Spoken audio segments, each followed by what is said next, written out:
new road! Get right through!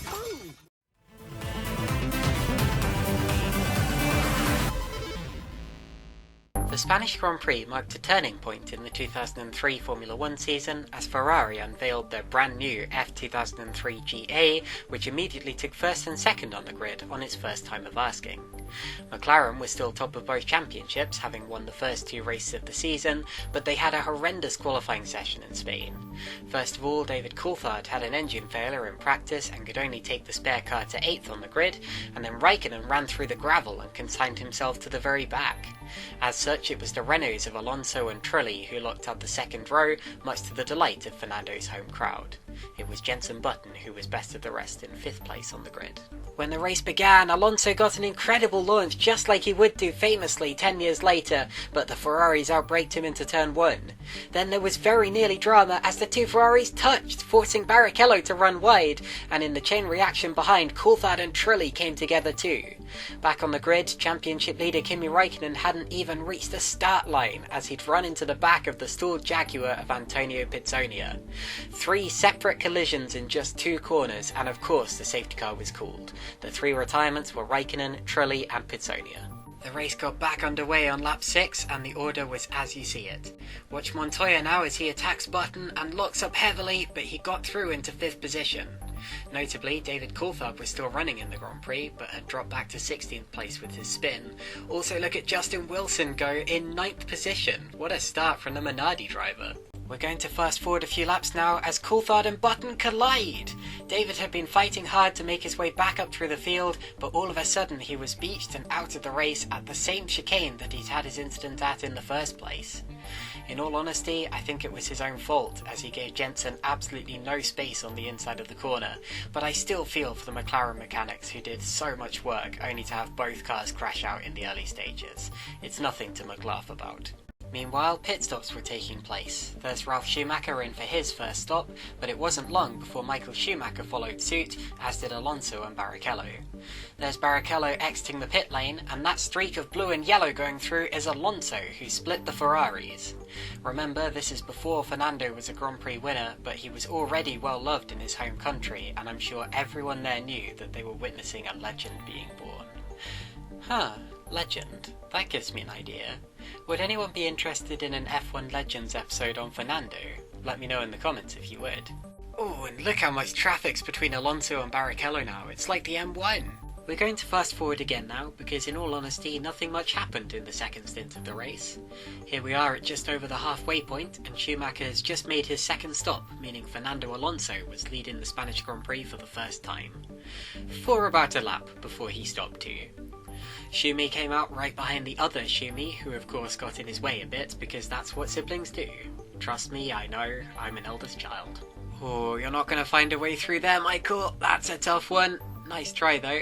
That's more like it. So much more traction and acceleration. There he goes. Here comes a big twitch for Ralf, and now Alonso's going to get him up the inside. Cue the cheering Spaniards. And now Ralf's off. Goodness, he's really struggling for grip out there.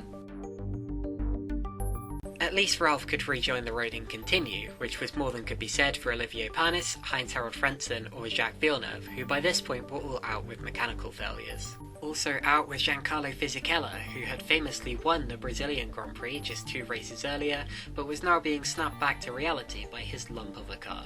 We very nearly lost the 2 Williamses too. Oh, they almost Ferrarified themselves there fighting for 5th. Montoya got through. 3-stop strategies were the order of the day for the leaders, and by the time the 3rd stops happened, the Renault of Alonso was really beginning to sing. The gap between he and Schumacher up ahead was down to just 5 seconds, and Barrichello was a long way behind. Also, slightly off topic, but here's something modern F1 fans won't be used to: Verstappen being lapped.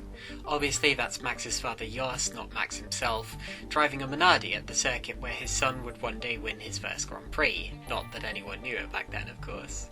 One driver I can't quite believe I haven't mentioned yet is Cristiano De Mata, who was doing an absolutely awesome job for Toyota, running here in 6th position and genuinely challenging Ralf Schumacher for 5th.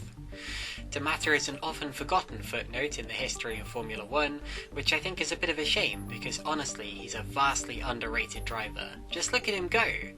Cristiano's career in F1 lasted only 2 seasons, but he certainly turned some heads in that time, including that of Emerson Fittipaldi, who reportedly said that D'Amato was the most talented Brazilian in F1 at the time. I'm sure Rubens Barrichello would beg to differ, but opinions are just that. With that being said, he wasn't exactly finding it easy to pass Ralph. Ralph himself still seemed to be struggling out there, but whatever D'Amato was with him, he was still defending well. At the end of the day though, it was Michael Schumacher who came through to win in the brand new Ferrari F2003 GA, named after the former head of Fiat Gianni Agnelli, who passed away earlier in the year. Following him, Fernando Alonso took his then career best finish in second place, to the delight of his home crowd. It would only be a few more months before he could call himself a Grand Prix winner too. Third in the end was Barrichello, and then the rest of the point scorers were Montoya, Ralf Schumacher, D'Amato, Webber and Furman. Guys, before I give this race a score, I want to let you know that I have a Dailymotion account for all the videos that get taken down from my YouTube channel by the pesky FOM bots. Due to the high levels of parody, review and education my videos contain, I believe that all of them fall under fair use, but sadly this isn't always enough. On my Dailymotion, you can find the 1996 Monaco and Portuguese Grand Prix, as well as the 2008 Japanese Grand Prix, and more. I also now have a Twitch channel where I stream about once a week and would really like to grow my audience. The links to both of these accounts are in the description of this video. Thank you. I gave the Grand Prix a 6 out of 10 overall, because even though the race started with chaos, it all got a little bit slow and predictable after that. Also, the -1 bonus point comes from the Circuit de Catalunya itself, which I really think is quite a boring circuit that never seems to produce interesting racing. Compared to some of the absolute bangers I've been covering on this channel recently, this race felt a little bit mundane. With that being said though, I did genuinely enjoy this race, especially compared to some other Spanish Grand Prix I've seen, and the constant pressure Alonso was putting on Schumacher at least kept it tense until the end. I'll give the Driver of the Day award for Best Driver to Ralf Furman, who can call himself an F1 points finisher thanks to this race, despite having started back in 15th place on the grid. Furman had a tough time in F1, but in this race he drove beautifully. I'll give the Onoi Trophy for Worst Driver to David Coulthard for this collision with Button. Drive safely guys, and I'll see you next time.